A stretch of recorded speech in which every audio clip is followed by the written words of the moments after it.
Hey, my name is Adyson Trimm, and I go to Nancy's Creek Worship Center, and Ashley asked me to do a Testimony Tuesday. So, I guess I'll just start from the beginning. I had an okay childhood. My grandparents got custody of me when I was very little because my mom and my real dad were on drugs really bad. My grandmother used to tell me a story of when my dad used to beat on my mom real bad. She's still got scars on her from him, like burning cigarettes out on her and stuff. But one day my mom was holding me and my dad tried to punch her and missed her. I was like maybe one, and he hit me in the face. And my grandmother said that they took me to the bathtub because there was blood everywhere. And I just that story gets me every time. When my grandparents finally got custody of me when I was little, my mom finally put herself in a rehab, and she's been clean for almost 23 years now. So that's a plus. God got her out of that.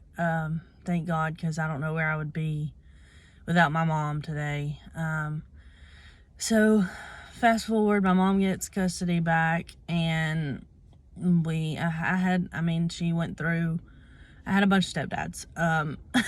She's been with my current stepdad right now for like 15 years. So, I guess she finally found her person. So I go through school. In high school, I was really active in sports. And then my 10th grade year, I quit sports. I got made fun of a lot in high school. I tried to do my last semester of senior year online because it was just so bad. It's weird because people were like threatening to pee on my car and all sorts of stuff in the parking lot, and I had just finally had enough. But I made it through, graduated, got married right out of high school.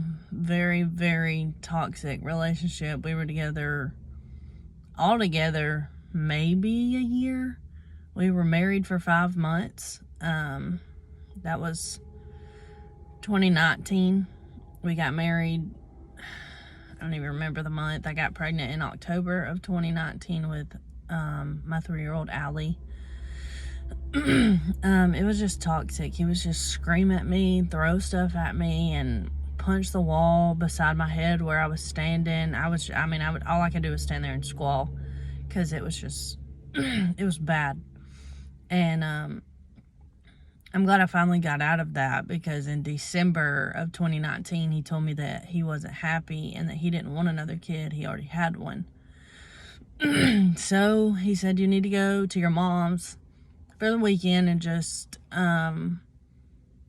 see if I feel different when you come back Sunday. And I said, okay. So I left Friday, come back Sunday, and he said he still wasn't happy. So I just grabbed garbage bags and started putting my stuff in them. And for a good month, 2 months after that, I laid in the bed. Pregnant and all, laid in the bed. I hardly ever got up. My mom was worried bad. She would check on me like every hour, and I just wouldn't get up out of bed. Never had to take my phone off the charger because I never got up. I was in a rough, dark, depressed place because, when you get married the first time, you think in your mind that that's supposed to be it. And then you get pregnant at 19 and you're like, holy crap, what do I do? I didn't know what to do. I had no idea. And then in February of 2020, Jake messaged me. We've been friends forever. And when we were 13, I guess we dated, I guess you could say. But God kept him in my life for a reason. We kept talking over the years, like we would keep in touch. And then he finally messaged me and said, hey, are you okay? And I was like, no, not really. So I told him the story, and he said, okay, get ready. I'm coming to get you Friday. And I was like, what are you talking about? And he said, I'm getting you out of that house. I'm coming to get you Friday. I said, okay. So I got dressed, and he came and got me, and we went and ate at Logan's. We were going to Oxford, he thinks this story is hilarious, but we were going to Oxford, and I said the Logans and Gadsden's better. So we were in Golden Springs, so he turns around and goes all the way back to Gadsden, and we eat at Logan's in Gadsden for our first date, I guess. He said, I mean, neither one of us were really trying to be in a relationship. It just kind of happened, and I think that God really put him in my life for a reason, to pull me out of the dark place that I was in. And he loves Allie so much. He loves her with his whole heart, and I could not ask for a better dad for her, because her biological father signed his rights away before she was ever born.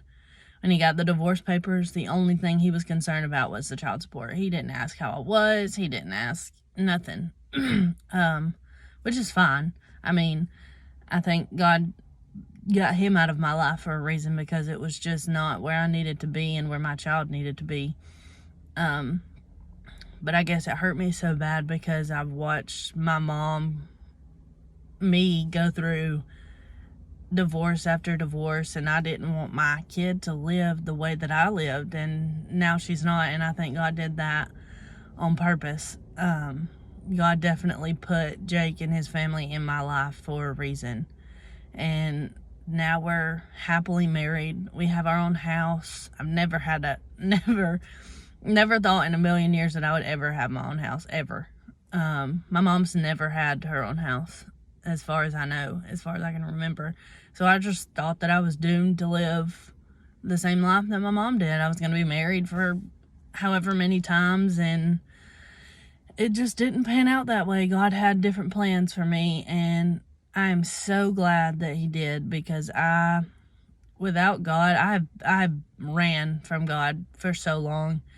And when me and Jake finally got back into church, and we're activities director in the church, and we just have so much fun. And I think that living the way God wants us to live is just so much better than trying to do it on our own.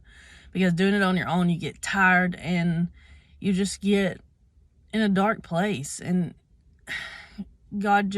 he just yanked me right out of that dark place and gave me Jake and his family and Allie, and we're just living for God now, and I could not be more excited.